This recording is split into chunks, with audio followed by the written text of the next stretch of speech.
It was a normal Easter Sunday in Augusta, Georgia in the year of 2017. Most families were leaving church and preparing for a meal over heartfelt reflections. But for one family, it was the beginning of a nightmare. 15-year-old LaTania Carwell would vanish into the night, and upon daybreak, an investigation would begin. For investigators, finding the truth would uncover more than just the missing teen. It would uncover a rabbit hole, and the deeper they went, the more unsettling things got. The investigation would last for years, and when the final pieces of the puzzle came together, the picture was one of both heartbreak and betrayal. This is the story of LaTania Carwell.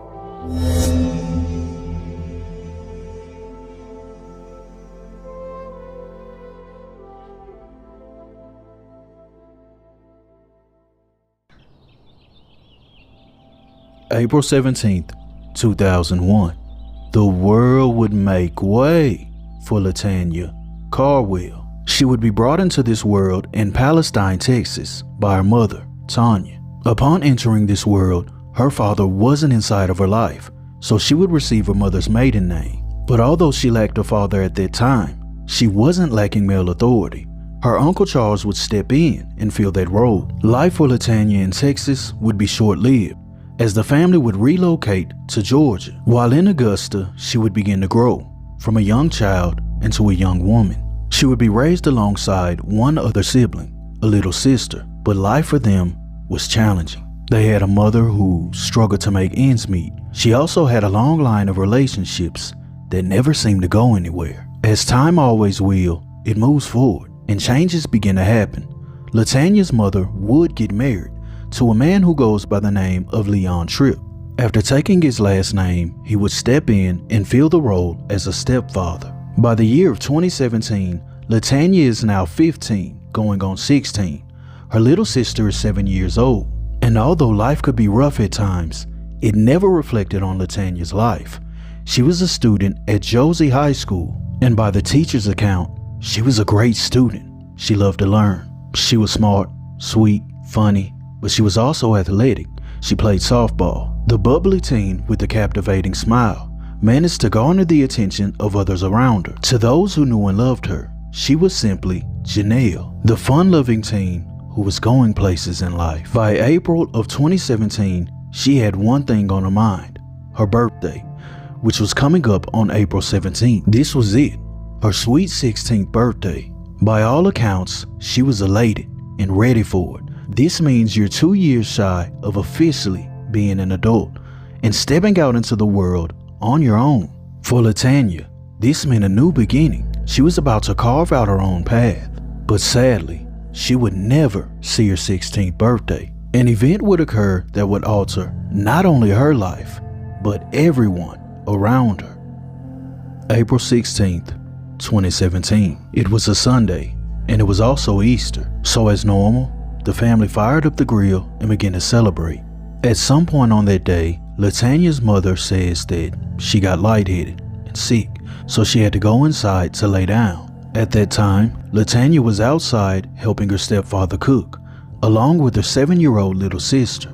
At around 1:30 p.m., Leon alleges he needs to run an errand. Leon was a guy who wasn't too fond of the area, so he took LaTania along with him to help with GPS.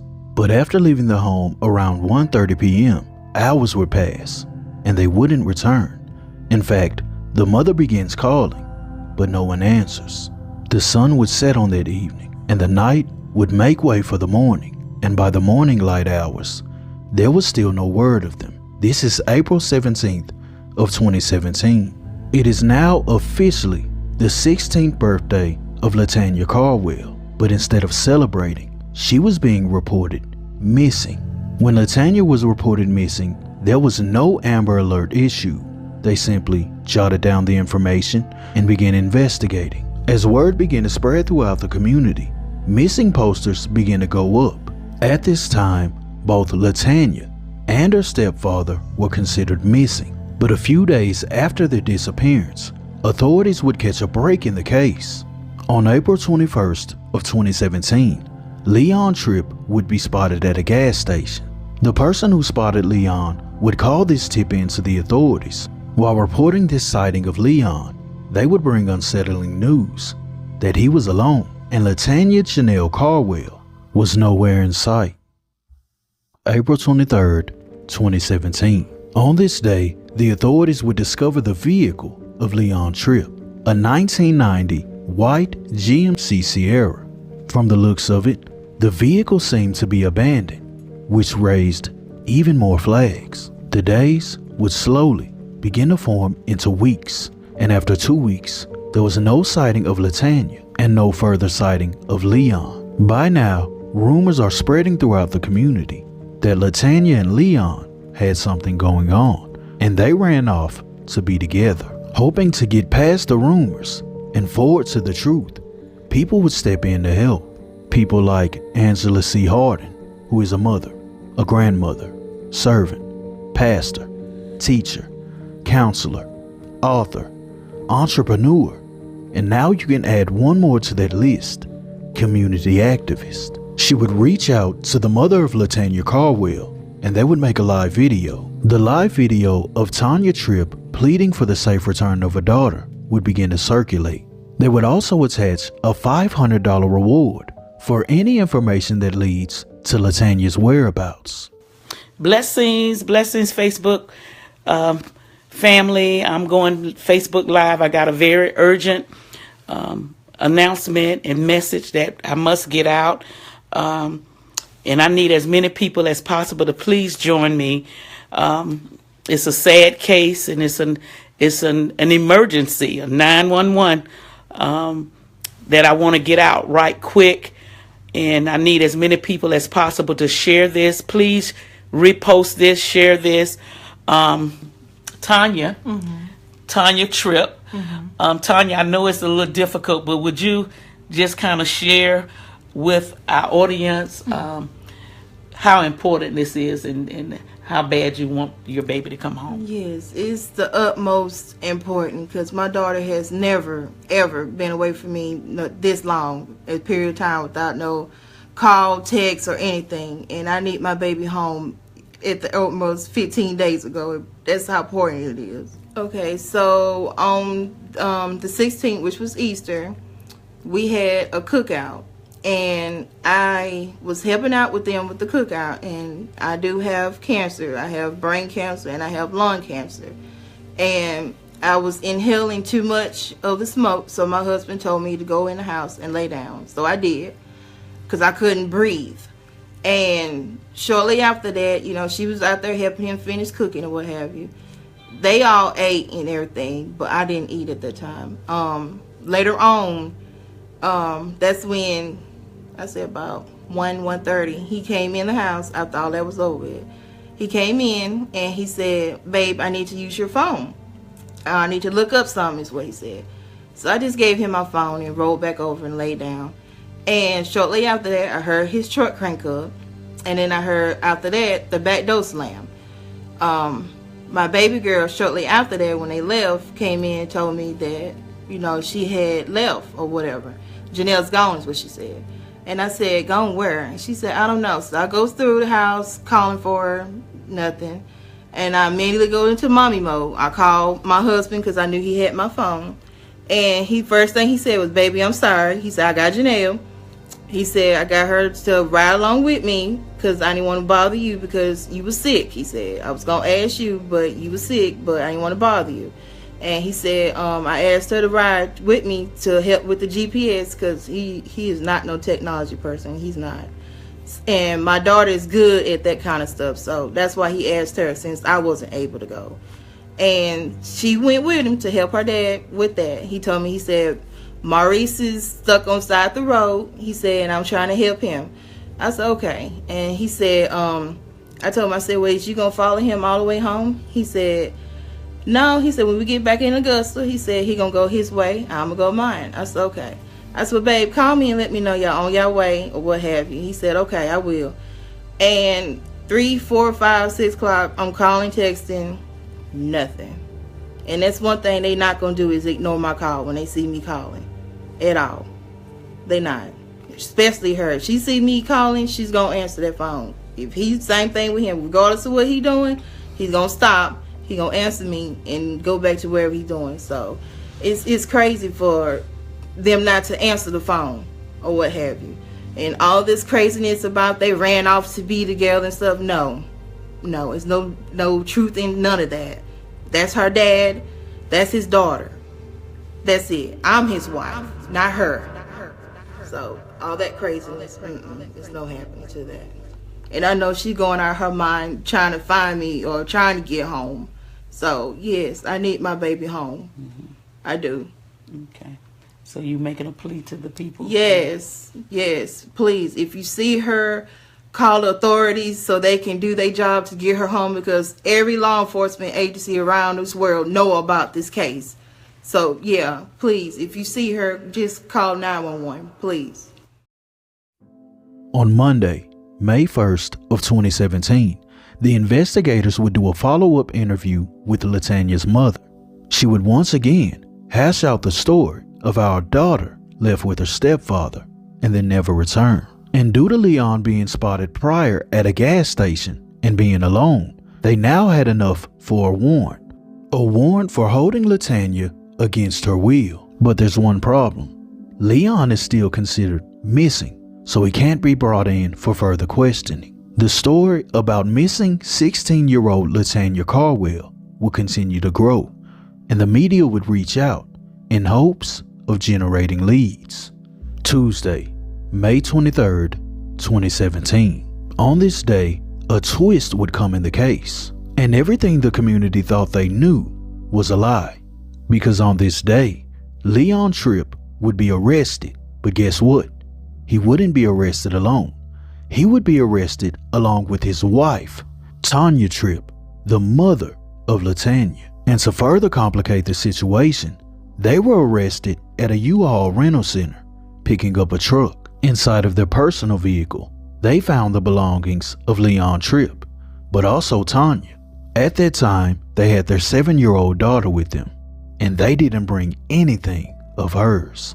From the looks of it, it seemed as if they were about to make an escape. So they were about to leave town while their 16-year-old daughter was missing. It was at this point that the lead investigators knew something sinister was going on. And whatever happened not only involved Leon, but also her mother. But it came as no surprise, because throughout the many interviews that they conducted with Tanya, her story kept changing. Nothing added up, and now it seemed to all make sense why. Leon would be arrested on the charges that they were seeking him for. As for Tanya, she was being held on aiding and abetting a criminal, a man who was alleged to be the last one seen with LaTania alive.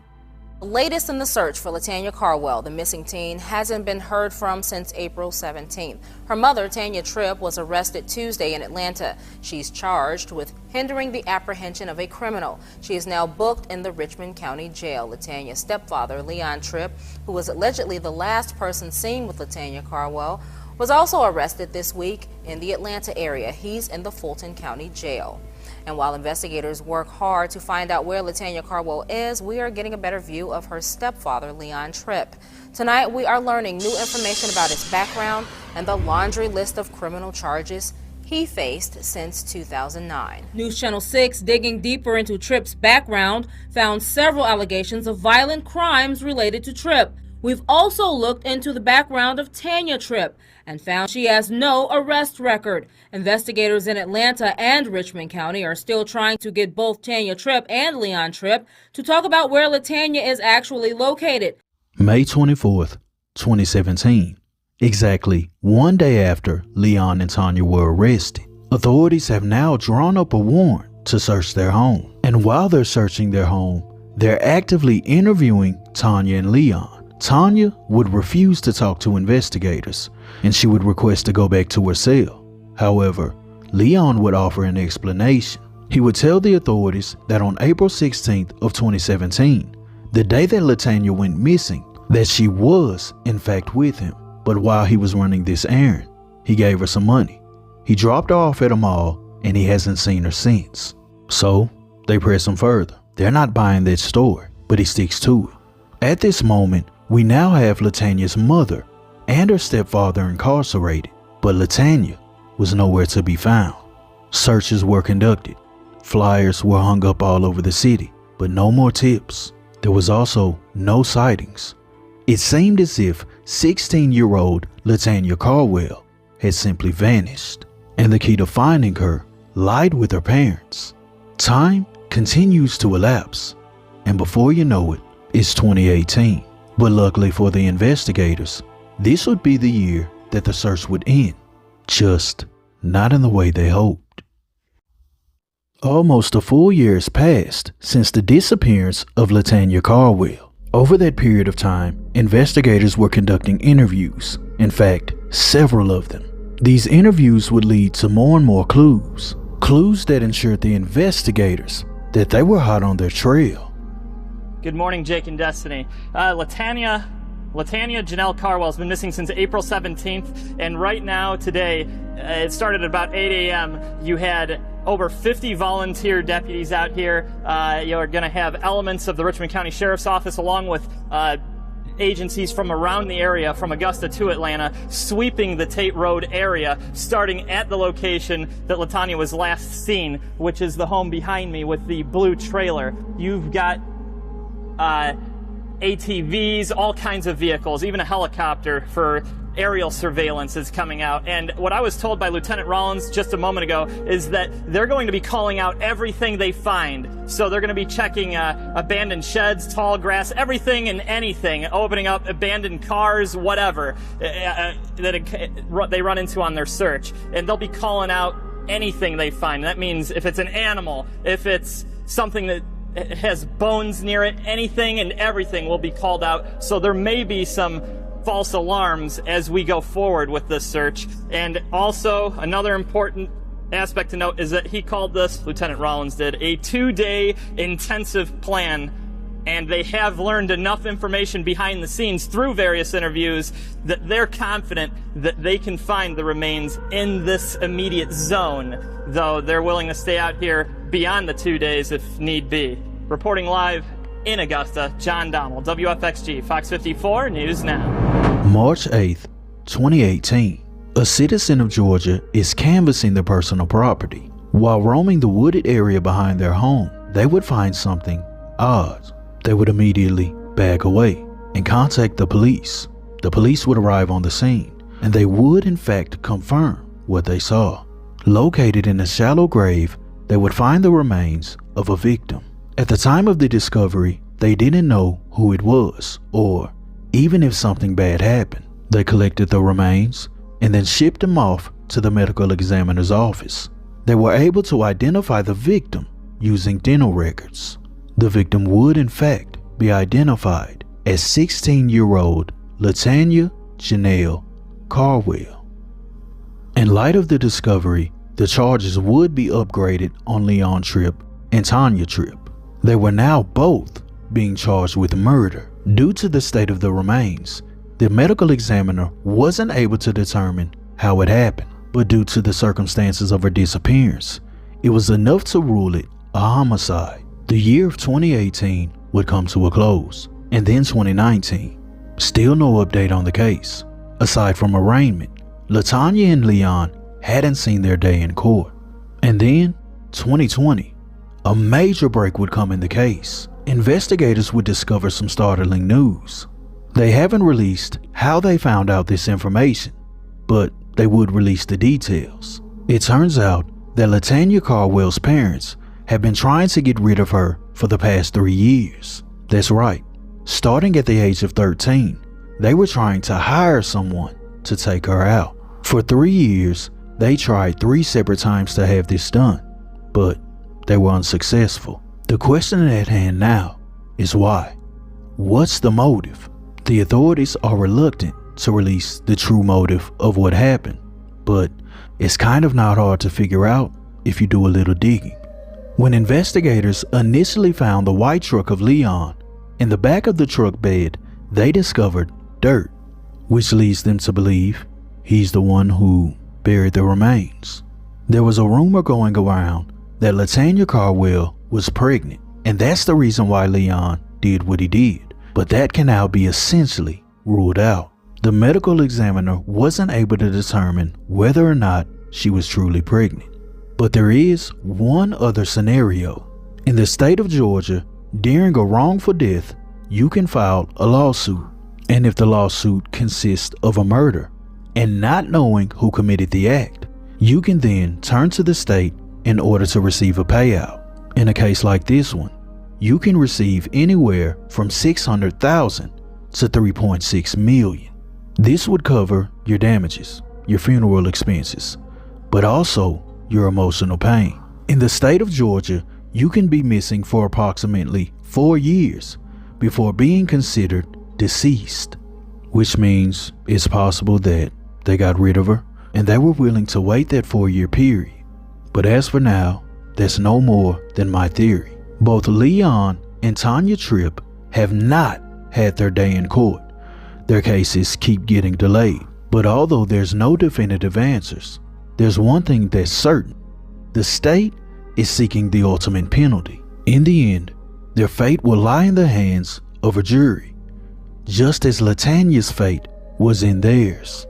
And if y'all got somebody special in y'all life, whether it's male or female, child or a little boy, a little girl, y'all take them kids today and let this be a spiritual awakening. And you tell your kids you love them. I want my kids to come here. Come here.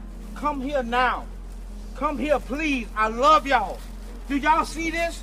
This is what we're trying to prevent. This is why I be so hard on y'all. This is why I'm homeschooling y'all, because I'm tired of the bullying. I'm tired of the fighting against each other. This is an example of life and death. And I want us to grab hold of our children and our loved ones tonight, and I want us to pray with them and stay with them and never give up on them. If y'all can't help your child out, call me. Use your resources. We out here. And I love y'all and I thank y'all. What happened to 16-year-old LaTania Carwell is completely tragic. It's heartbreaking on so many levels.